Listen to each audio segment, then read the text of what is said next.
Okay, so 5.2 is all about applying the properties of exponents that we have used before, and then just using them with these fractional exponents.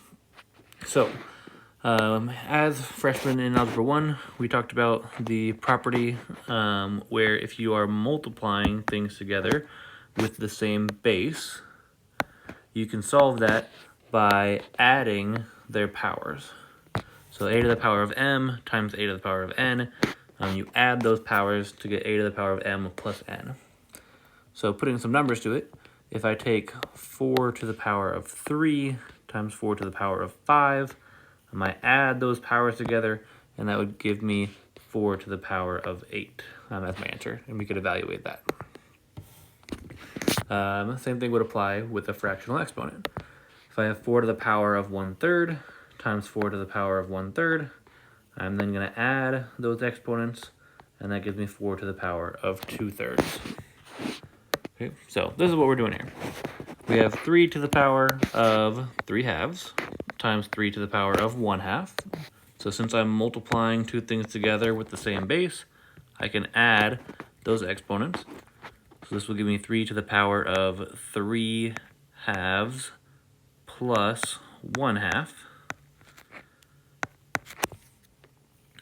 And then let's see, 3/2 plus 1/2, that would give me 4/2. So this would be 3 to the power of 4/2. 4/2 I can simplify to 2, because 4 divided by 2 is 2. So that would give me 3 to the power of 2, which 3 to the power of 2 is 9. So my answer for this one would be 9. Same thing for the next one. I have the 2's are my base. I'm multiplying them together, and so I'm going to be adding these exponents.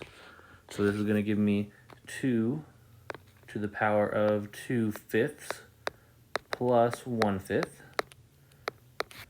which gives me 2 to the power of 3/5, which that one actually can't be simplified any further. 3/5 doesn't simplify to any other fraction, and we can't evaluate that other than we could say that it is the 5th root of 2 to the power of 3, but we can't really find the 5th root of 2, so I'd be fine with either one of these as your answer. So that is all for example 1.